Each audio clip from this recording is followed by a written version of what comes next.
podcast is part of the Sports Social Podcast Network.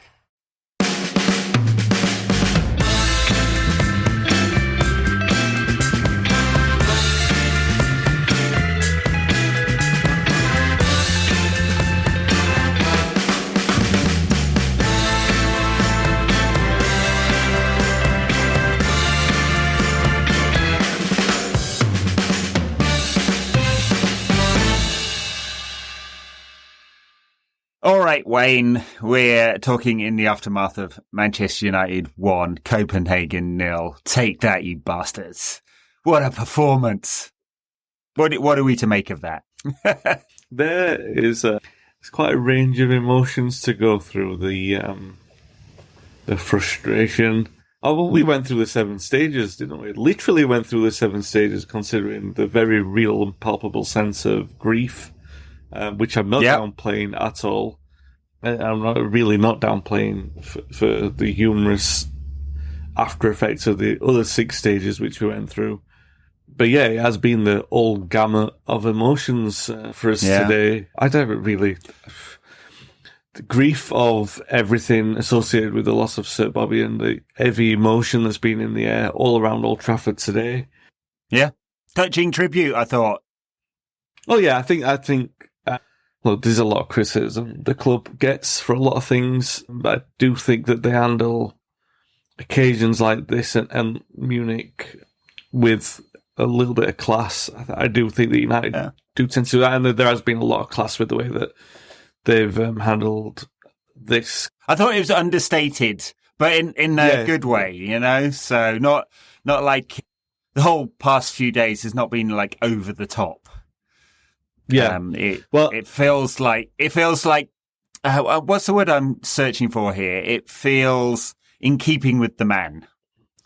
I feel like what United have done, sorry to interrupt, but what I feel like what they've done as a club is projected a canvas upon which everyone can pay their own tributes, and everyone's done that, and those tributes have been full. Like you were saying, like they've been full. They've been very elaborative, and people have paid the highest honours they can. The way that they've spoke about him has been the most glowing that they possibly could. My own things, I've described it as the best story in football, the greatest story in football, and the way that people have chosen to speak about him and the language they've chosen to use, and the words they've chosen to employ in description of Sir Bobby and everything that he did and stood for and represented and achieved has been very poignant, and United have allowed that to take its own course, really. They've not manipulated it, they've not pushed it, they've not sort of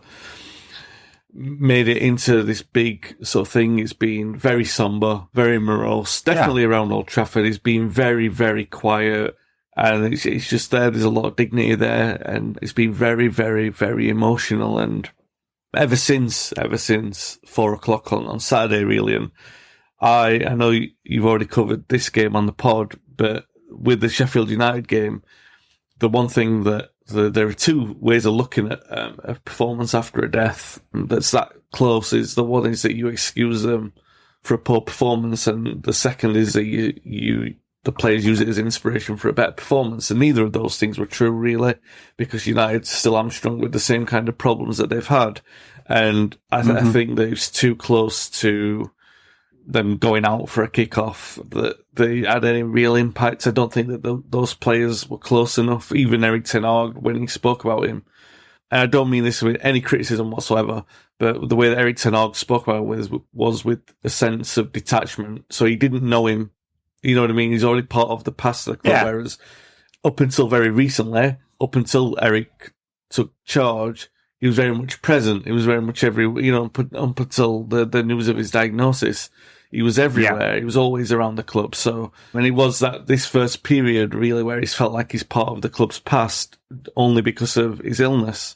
And So what I mean is that I feel like the current squad of players is detached enough that it wouldn't have impacted their performance really on Saturday, even though they've been generous enough to dedicate the wins to him.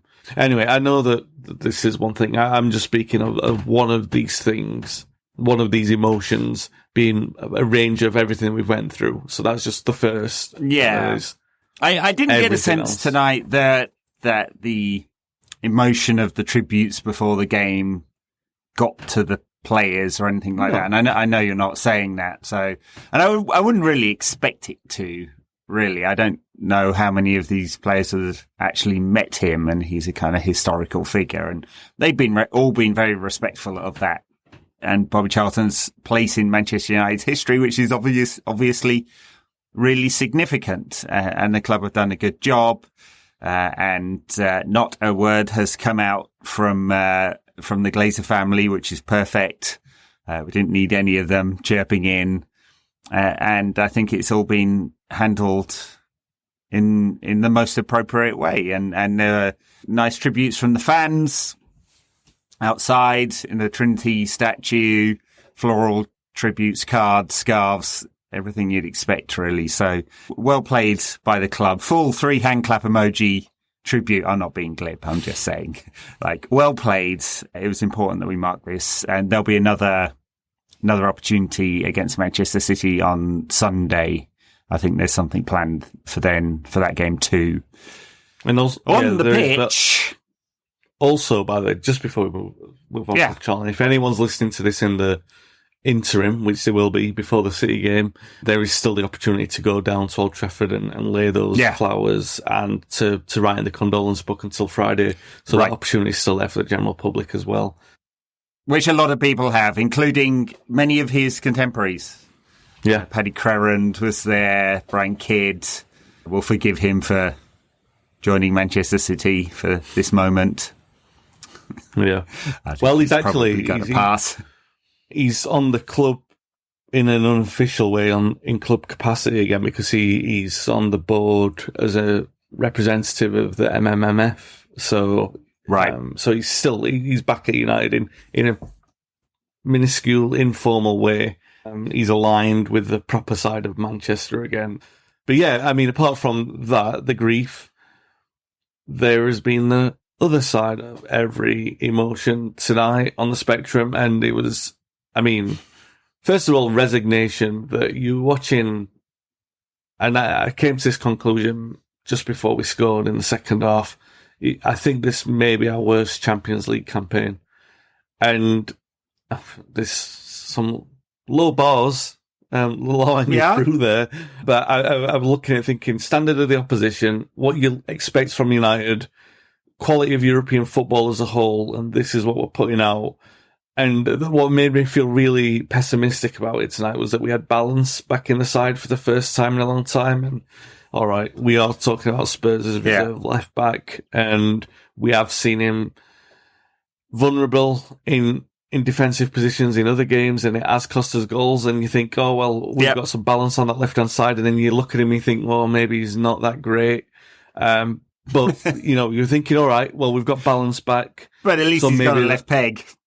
Exactly. He's not just for standing on. And the irony being that, we bring him off and the positive changes come. And I'm not digging him out as a single player. Yeah. Everyone on the team, it was just such a below par performance. You were looking at it thinking, these are the dark days in terms of where Eric Ten Hag is going to direct the squad, because there's so much misdirection there in certain players, and even the better players. You're now looking at better players in that team or in the squad and wondering, what is their value to Manchester United in the medium term? Is it as an asset, or is it as someone to build a team around? And I don't think most of these players at the moment, certainly the ones that have been there for longer than a couple of seasons, you're looking at them thinking probably worth more as an asset, especially, a player like Marcus Rashford. And it's sad to look at it from that aspect. But you're looking at a game like that and he wears on and you're thinking, all of these thoughts are there with you and you're thinking, this is grim. And then, I'm telling you, this can only happen at this football club, that you have a maligned defender who's been stripped to the captaincy. He's been served his notice to leave the club for a long time. He was evidently not wanted at the back end of last season, and he stuck around. Yeah.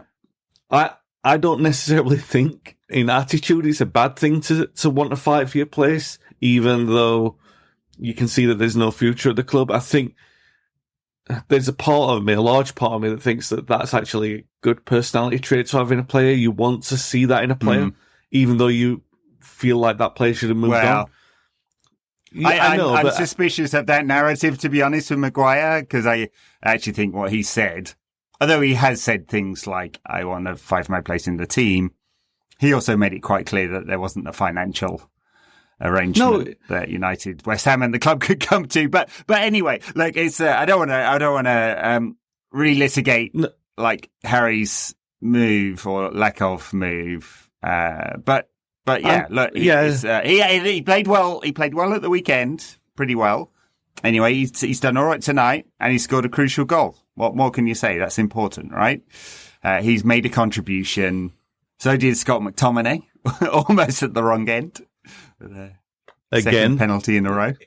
Again. It's just, after, two match-winning heroics, two match-turning contributions in 2 league games, and then this again tonight. So he's been involved in pivotal moments all over the place, and I felt that was pretty harsh. I haven't seen it many times on the replays, but I thought it looked harsh from that. And then obviously you've got the penalty save as well, which is just, it's just this club. I mean, take a game like that, and in a situation like that where you're looking all right, you're staring probable elimination in the face, and then even looking at it long term, you're thinking, well, what good does it serve United to have won the game?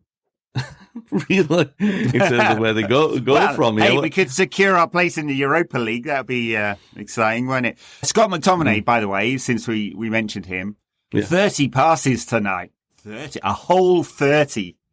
That was 3 times as many as he made against Sheffield United at the weekend. In fact, more than 3 times as many. You said there was balance with Reguilon in the side. Not to pick on McTominay, because I'm not trying to pick on him. But he removes balance from the United midfield. I don't know what he is as a player. He doesn't contribute much. He doesn't move. He scores the odd goal now and again. But the idea that you could replicate the 5 minutes against Brentford for the full 90, I think we've got plenty of experience watching McTominay to know he can't do that. And so with Bruno and McTominay in there, both chaos merchants in different ways, I wasn't surprised United couldn't get hold of midfield tonight.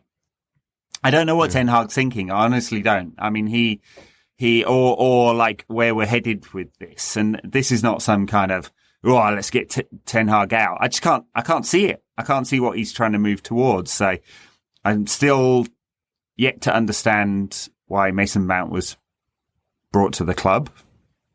It seems like Ten Hag doesn't want to play him right now because there's 2 games in a row he hasn't played or made any real contribution to. I think he got a few minutes against Sheffield United, didn't he? So if he's not the answer at number 8, and Eriksen isn't because we can't trust him to play a full game, and it's McTominay, but we can't trust him to be able to retain the ball, and yet Ten Hag wants to play possession-dominant football. You can't do that with that makeup of the midfield, and yet we're moving the ball too slowly to play counter-attacking or transitional football. I don't know what it is that we're trying to build here. And that's not a good sign. And I don't know that we can blame injuries anymore for that. There are still a few. I mean, Casemiro's out, but he's been pretty dreadful for 6 months.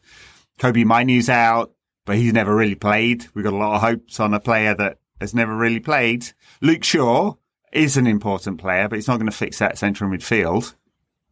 And so I felt it's not one of the 7 stages here, but I'm bloody confused about what it is we're moving towards right now. Yeah. No, I think that's fair. I don't think there's anything that you can get out of winning in that kind of fashion.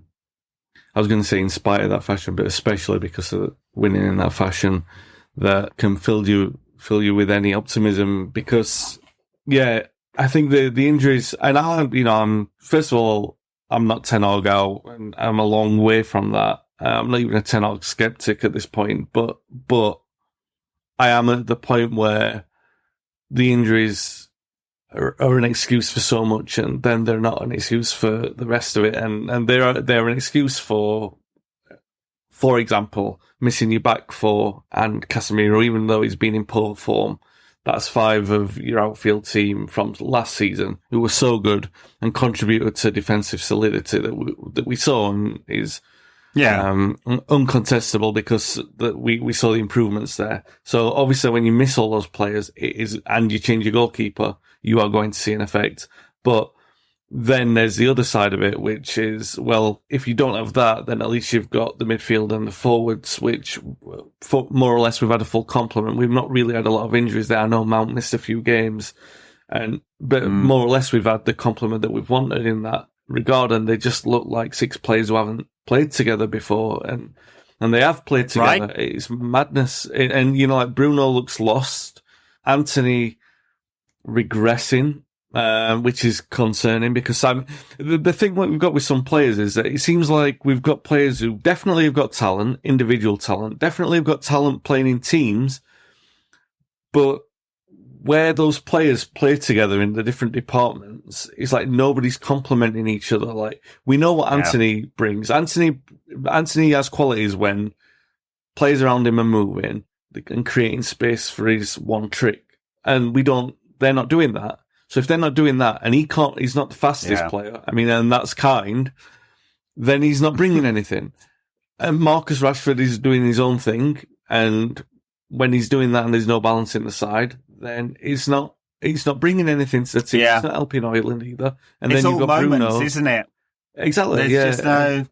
And it's so like you look at, and I always feel like I'm being a bit reductive when I make these kind of comparisons. But you look at Ange Postecoglou at Spurs and just how quickly he's established their style, right? And they've had a very good start to the season, and it may not last. And I don't think we can kind of over index on that, but it's the application of clear style to his team. And I thought we'd get more of that from Ten Hag by now. And I don't know what it is. And is it pure pragmatism? He's going to pick a team and a shape for the opponents in front of us. Is he just trying to get through stuff right now? This bad run of form and the inconsistencies partly because of a lot because of injuries this season. Is that why he does things like pick Scott McTominay, even though we kind of know what he does and doesn't do for us? And so where's this team headed? I'm struggling with that. And I'm sure Ten Hag knows way more than me. And he's had success in football. And so that's not to write him off in any fashion. I just think it's a legitimate criticism 18 months into being at the club that we're like, it's not clear what this team that he's trying to build is. Look, on the 2 points that you mentioned there, I will offer some explanation, in my opinion. So if you rewind a year, because I think that's a fair, if we're judging Spurs' progress in that period of time, let's look at the comparison with United. And United, this time last year, were beating Spurs 2-0 in one of the better performances in Ten Hag's reign. In fact, it's to the week, pretty much, where that result came in. So we can say that the injuries have played a part. I do share your concern, like I've already said, I do share your concern about the lack of direction at this moment in time. But in the same sample size of like 3 months, then we did have a clear identity, and Ten Hag was making major waves, and he was doing that. I mean, it's not exactly the same, but he was kiboshing Ronaldo from the side, and he was throwing tantrums, and Spurs have had to do this without Harry Kane, so they're redefining their style of play and everything like that. So yeah, in that comparison, I feel like we owe Ten Hag a little bit of slack until he gets those players back, because if we're being completely fair and reasonable, Martinez and Casemiro, particularly together, in the way that Martinez progresses and tries to penetrate that back line, he is a big Casemiro miss. sits. And the other thing, the McTominay thing, I do agree, because there's a one side of it where we've seen enough of all of these players to know what they do and don't do, what they can and can't do.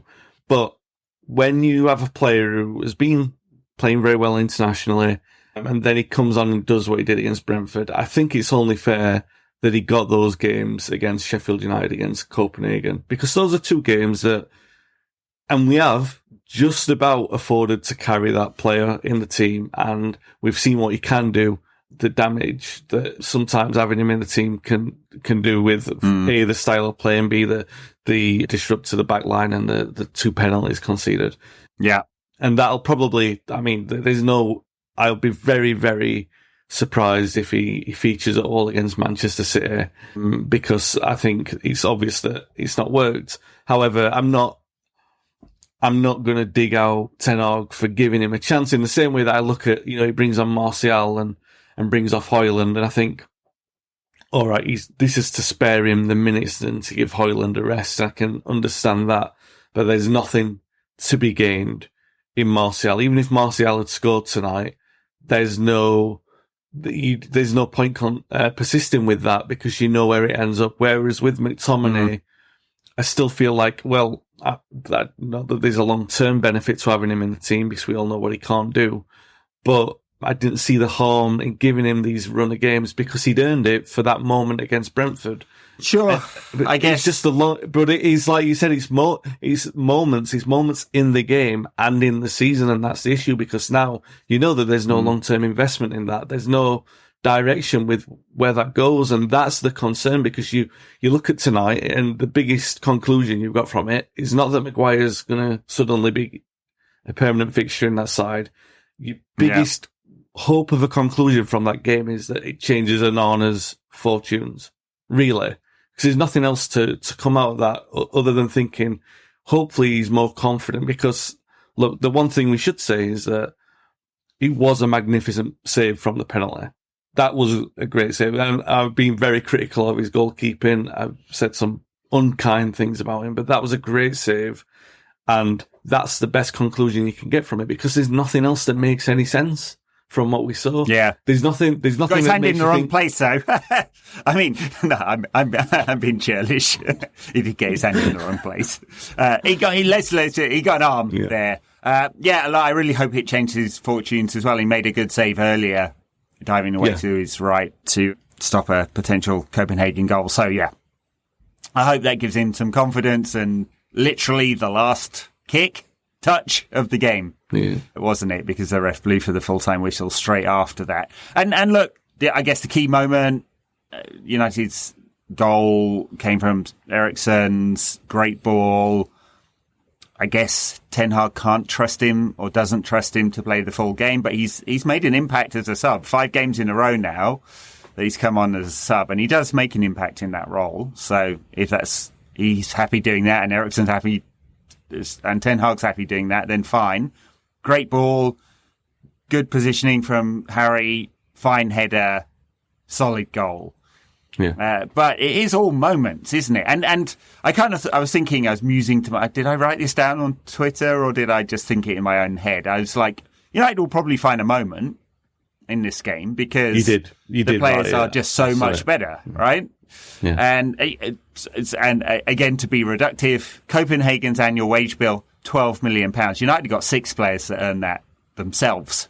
So only the 190 million or so bigger United's wage bill, and so that's a reflection of the quality, or it should be a reflection of the quality of the two sides, squads, teams involved in this. And you just think, well, at some point we'll find something, which you should do against teams that aren't quite as good as you are.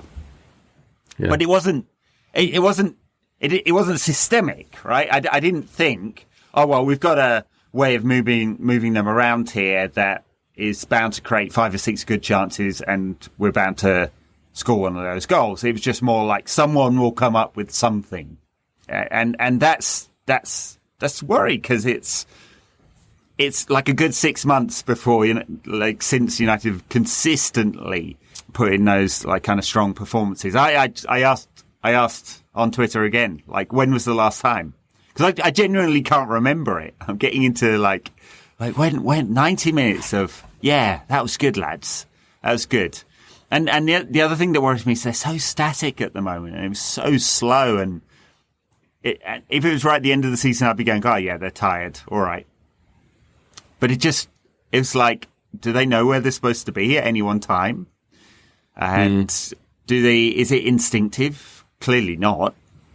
And especially in going forward, we can't really say that's about injuries, because it's not. It's these players, most of these players I guess Højlund's new, but a lot of these players have played together. So, like, should know where you're supposed to be at any one time right now. Some of that should be natural. A lot of people, like, striving hard. Bruno really striving hard to make something happen, over the top sometimes. Marcus Rashford, he's so desperate, isn't he, for it to all click, and it's not. Even Højlund is like, he's trying hard, he wants to succeed, and there are those moments where you're like, yeah, I see what we've got here, and I feel good about that. But as a collective, it's like, wow, long time since it's felt kind of coherent. But they were good enough. They found the moment. Good enough. I don't know if that... Yeah. You're actually being kind there. It's funny because you say Eriksen, and Eriksen really, if you look at him in isolation, him coming off the bench for Manchester United and creating the winning goal, that should be a normal thing at this stage in his career. And that should be like, that's the normal thing. Like, so if United were challenging for the top trophies, then Eriksen coming off the bench to help them, I think is normal. You would expect that to happen. So that part of it's fine. It's the fact that, like you said, the reliance is that you're actually relying on him, but you know that he can't do it for the full game, which is bizarre to really look at it in that way. That he was the one. And look, this is not against Eriksen, because I think he's fabulous. I think he's been a really sound arrival at United, and I've liked what he's done, even the concerns over 90 minutes aside, and physical strength in big games aside. What he does bring and what the quality that he does bring is instantaneous to see the improvement that it had. But if he hadn't dropped dead at some point, maybe we'd be getting the real Christian Eriksen. I don't know. I mean, I don't really know, because I don't think. I saw the moments when he was playing for Brentford, but I didn't watch them every week. I don't know whether he's dropped off physically since then, or from before his collapse during the Euros. But we know he can't do it for a full 60 minutes. And like you, I think that's totally fine, actually, if that's his place in the squad. It's that, what is the right balance of the three in that midfield, which will make this midfield function? Yeah. Can we even play Ten Hag ball, possession dominant football with Bruno? And given that he is way, way out front, if you look at expected assists, or chances created, expected assists sort of XY graph, he's miles ahead of everyone in the Premier League on that. He creates chances. You expect him to create goals. He's going to keep doing that. That's the player he is. But he's not a player for a possession dominant team, really, unless you have two players behind him who are very comfortable in possession. Yeah. And maybe we do. I don't know. Actually, I'm looking around that squad and going, I don't know what that combination is that will get to where Ten Hag wants United to be. Amrabat might be that, but it's not dynamic in terms of his passing. Maybe that's okay. Casemiro's not. He's a 75% success rate player. He's a bit wild with it. Mount, more secure, but Mount and Bruno get in each other's zone. So McTominay definitely not. So it's a challenge for sure. Yeah, if he wants to take this team forward. The Bruno one is interesting, because you look at where we were before we signed him. We were desperate for a player like that, who took those risks. Yeah. I mean, and like, that's not an understatement. If I know some people have shorter memories and they don't remember those times. I remember Andres Pereira being that number 10 and constantly playing there, and he was making wrong decision after wrong decision, and because that stage wasn't for him. Everyone was getting frustrated, and then when you brought in Bruno, and yes, all right, the percentages, the risks that he was taking were higher, but the quality was there, and United, it made a massive difference. And now you look at a system and you're almost tempted to say that Ten Hag always not quite as pragmatic as Van Gaal. In fact, nowhere near as pragmatic as Van Gaal. But a player like Bruno wouldn't survive in a Van Gaal system. And what that leads me to believe is that in an Ajax-style system, there isn't really an obvious place for a Bruno Fernandes kind of player. Now, it's a dichotomy because it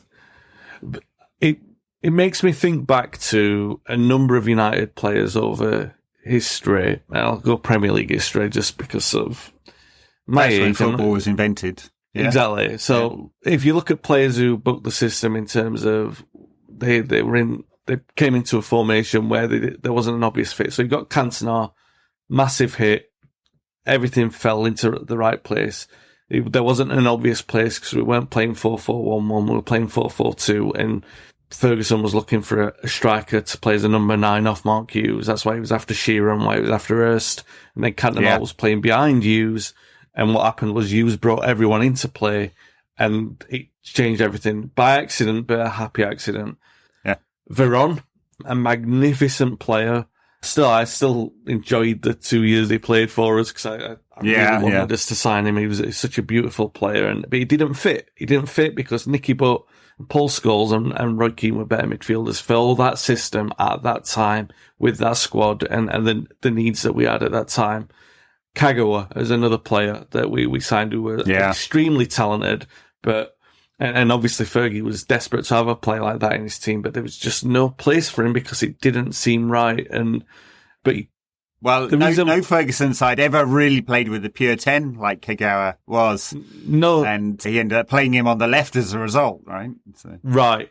But the difference between those sides and this side was that those players got swallowed up in the quality of other players and United could win without them. United can't win without Bruno, really. They can't. There's no one that does things to a high enough standard, taking those risks in there. So he's actually a player you've got to carry in the team because of what he brings to the side that other players cannot do. And Ten Hag's not in a position. Maybe if things had gone differently with injuries and form, maybe he would be in a position now to try something like this with Mount taking his place. But he can't afford to take that risk at this moment in time. Yeah, and Mount's nowhere near as creative. There's a big creative black hole if you do that. So I do wonder whether, and I know we did actually have a game tonight that we really talked about, but I do wonder whether if he had managed to get Frankie de Jong, who's an excellent progressive passer and carrier, and uses space really well, whether it would just created more balance in this midfield. I suspect it really would have, and we'd be much closer to having the kind of side Ten Hag really wants to build. Yeah. Didn't happen. They went for a very different style of player, and we're kind of caught a little bit. They may all be very good players. I don't think there's anyone that United are carrying currently in the squad. That there's players that are closer to the first team and contribute more or fit more with the system and so on. But it's not like we got 5 players. I think, well, they've never got a chance at United. It's just, I just don't know whether we have the right blend exactly. And I'm not saying we definitely don't. I think a lot of it may hinge on what is Amrabat's role, what is the balance of Amrabat, Casemiro, can Mount and Bruno actually play together? And looking at the skill sets, does Manu become the answer at some point in the season? Not saying straight away, but just because he is the passer, carrier, and technically very strong against the press, but who knows? Not going to chuck everything on an 18-year-old to solve United's problems. Mm. To go back to tonight, one of the worrying trends of the many, one of the worrying trends is the pedestrian nature in which we are plodding through games. And I know that Ten Hag gets to 60 minutes and the 60-minute mark is the magic time to bring on Garnacho. Yeah. And I understand the need to bring him in gradually, and I agree, putting him on the bench is probably better for now. But there's nothing changing in that first 60 minutes. From game to game, there's nothing that changes, and needs must with the injury crisis. But there's nothing in the rest of the dynamic that's changing that's making you think, there's progress here, that we're seeing something. It's kind of like we are putting a plaster over this, and we are expecting you to understand that plaster is going to be there for 3 months, and you're not going to see anything until all of the players are back, and then we can kick on. And that's not good enough, because the plaster, it's really not good enough. And you'll find out why. No, we'll have got sepsis and gangrene by then, and we'll be out of the Champions League reckoning and in the fucking Europa League. So, we can't wait till January for everyone to be fit for this to work. There's no magic solution other than they have to find a way. That is the thing that's on Ten Hag, because we know all the players now, and that's where he deserves criticism. That's where, someone like me who is prone to giving managers a healthy benefit of the doubt, where I will criticise him and where I'll want to know what's happening, because, like you mentioned, combinations and midfielders, like tonight, it just didn't work. Every single game apart from the League Cup game against Palace. We've been played off the park by everyone that's played against us. Copenhagen played us off the park at Old Trafford. Yeah. They dominated midfield. At Old Trafford, Copenhagen. With a bunch of journeymen, yeah. That's red flags. It's concerning. And they'll look at this, and I know you win a game like that, and there's a euphoric nature to it. First of all, the relief of winning, not that it's our thing, but relief of winning that game when on an emotional day for United is one thing. Then there is something great about a maligned player. Just for the morons on Twitter, you and I both criticise Maguire. I agree with you that it's time for him to move has been long overdue, but I like that he scores, first of all, because he scores a win. Second of all, because there are some idiots on Twitter who will really be upset that we won because the player that they hate scored. I'd ignore all that. It was a good moment for him. As much as I think he deserves analysis for his failings, and I don't think he can fix the failings that he's got, and I don't think it's a lack of effort from him. So as much as I think he's probably not the right solution for United, I don't actually dislike him. I think there's plenty of things to mock sometimes. I'm glad. I thought for a moment when he went in for the knee slide, he was going to put his hands to his ears and give it that again, because I'd have been, I'm glad he didn't. I'm glad he didn't give it the big I am. It was just a good moment for him. As I said, he crept forward. He was brave to do that, given that it takes him a good couple of years to get back from that kind of situation. And it was a fine header. So good for Harry. I don't wish anything bad on him at all. He does say some stupid stuff sometimes, but, I'll forgive that now and again. It's the curse of the modern footballer. But what I mean is, like, and then you've got the penalty save at the end, and there are moments in there. It leaves you on high, doesn't it? Yeah. Yeah, you've got that, but there's nothing to invest in. You're not thinking, right, okay, here we go, let's move forward. It's kind of like, well, when we're picking the bones out of it, I can still come on here and say we've won a game of football against Copenhagen, we've been outplayed at home in the Champions League, and we're still on course. It still looks like our worst ever Champions League campaign, and I can't see, there's no evidence in there that makes me think that even... It feels like, and I know it's different, but it feels like, sorry, I interrupted you, but it feels like in the kind of dog days of the Van Gaal era, you're like, it's a bit of a chore. I don't want it to be a chore. I want to be excited about it. And for lots of last season, I was excited about it because you're like, we're moving forward.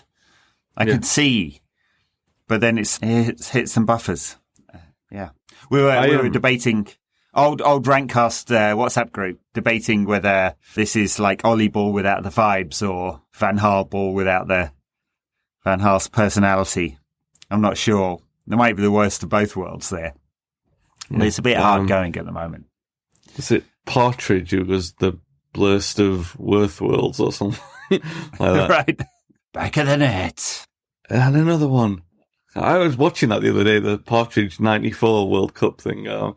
If you just want a mindless chuckle to yourself, just yes. Yeah, sorry, I'm not getting excited.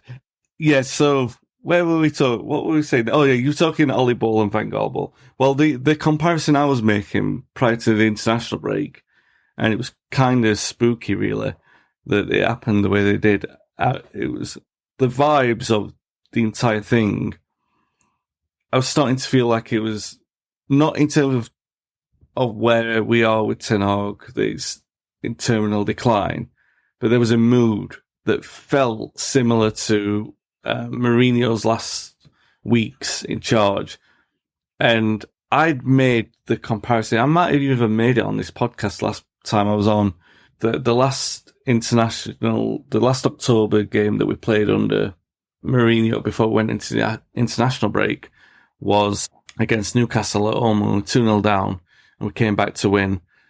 And Sanchez scored in the last minute, and everyone was like, "Oh my god, this could turn it around." And we all knew that the house was burning down. Mourinho was going. It was just a matter of when and not if. And then obviously we went and did pretty much the exact same thing against Brentford.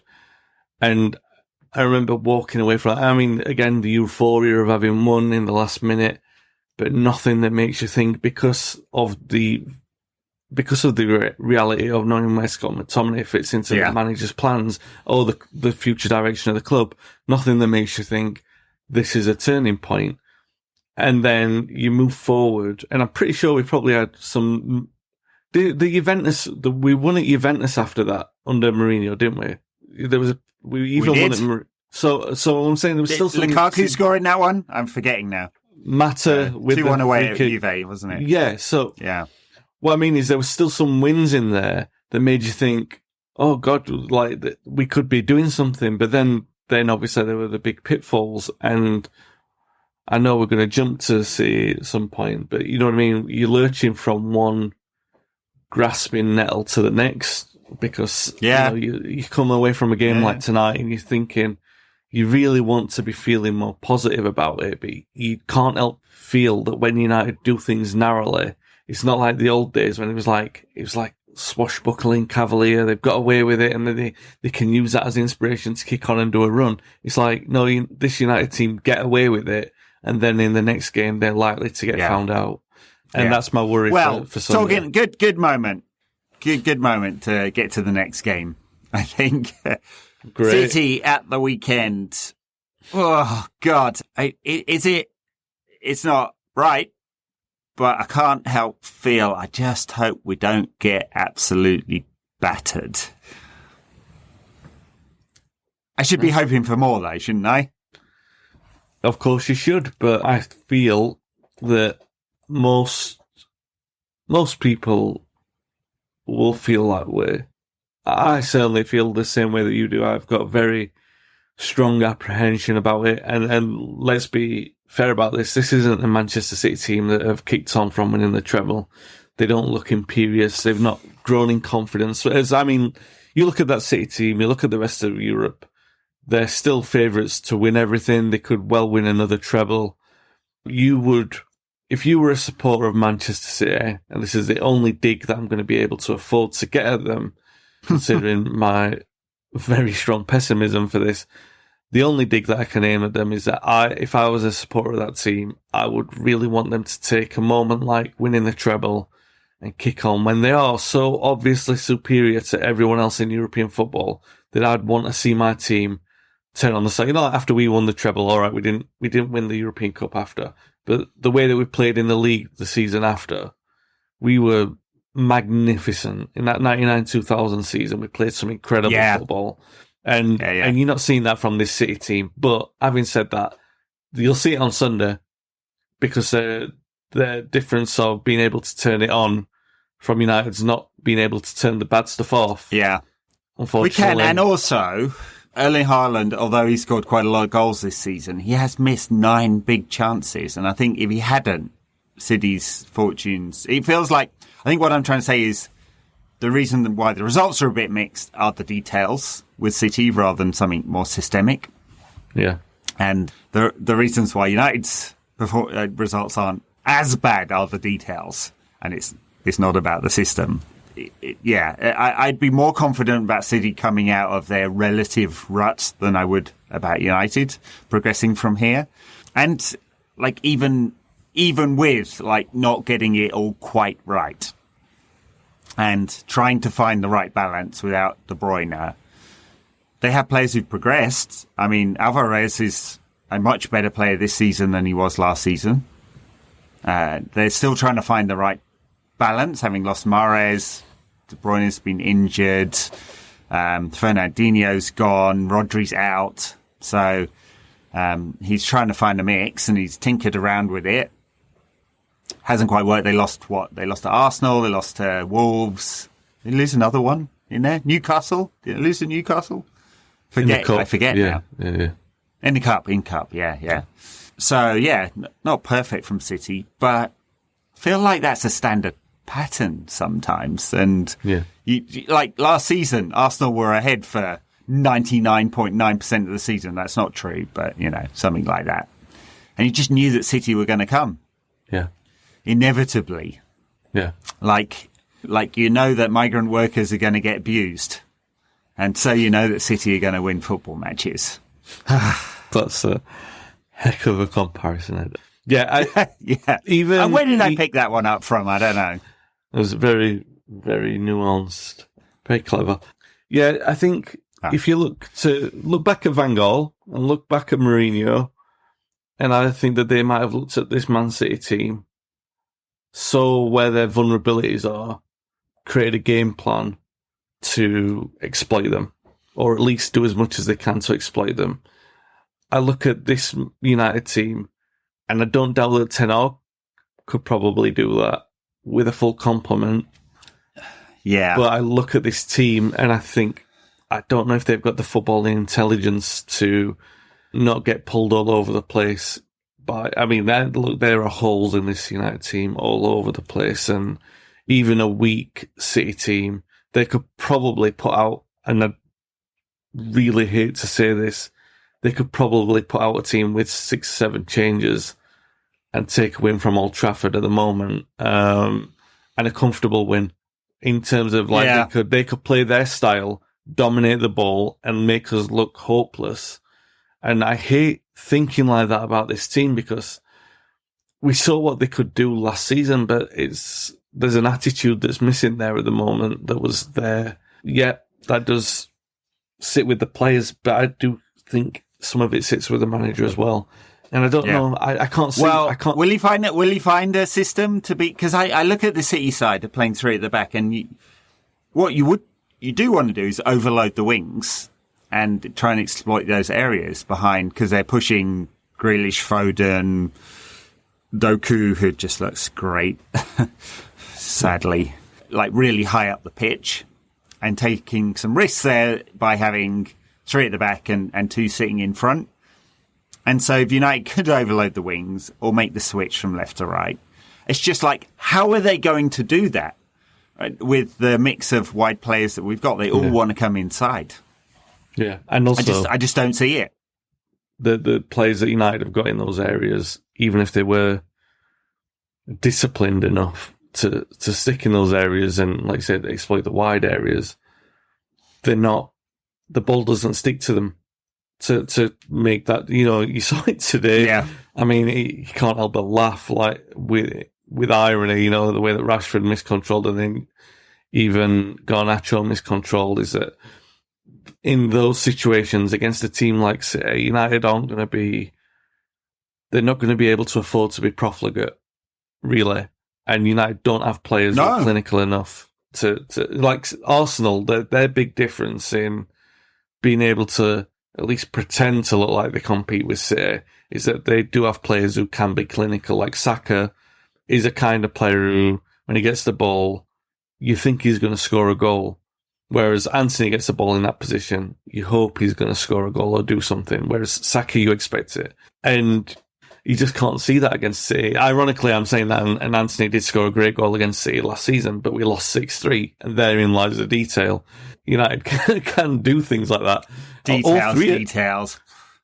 When all three of our goals at City last season, they were all pretty good. Martial scored a decent goal, and Sancho's was definitely good, but we conceded 6. And you can see exactly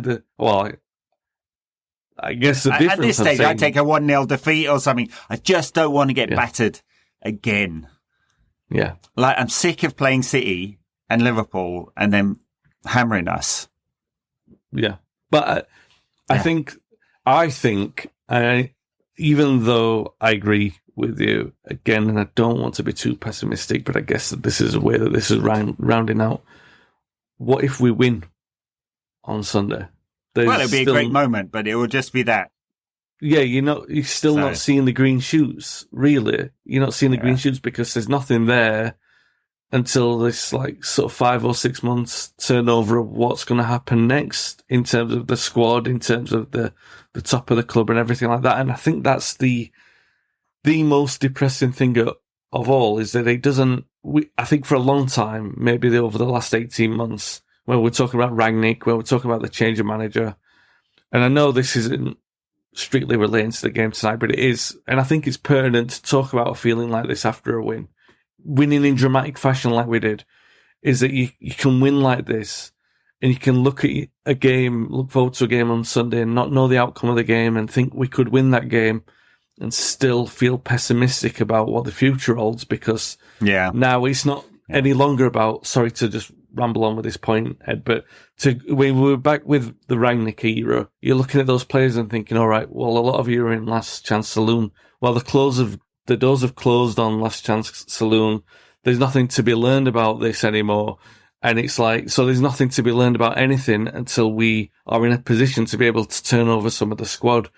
And that's the sad facts about it, really, and I hate to feel like that this is the position that we're in at United at the moment. So, maybe the upbeat assessment of that would be, sure, Martinez, Mainu, all be back. Who else is missing? Wan-Bissaka, all be back before the new year.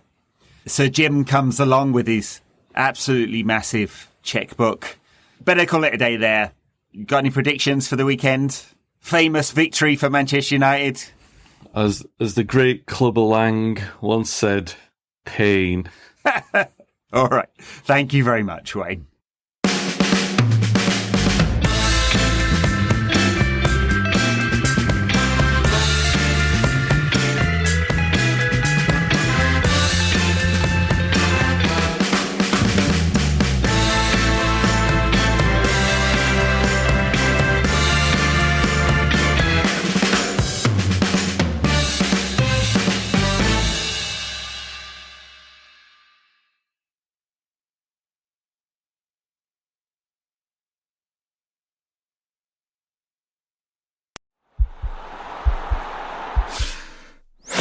This podcast is part of the Sports Social Podcast Network.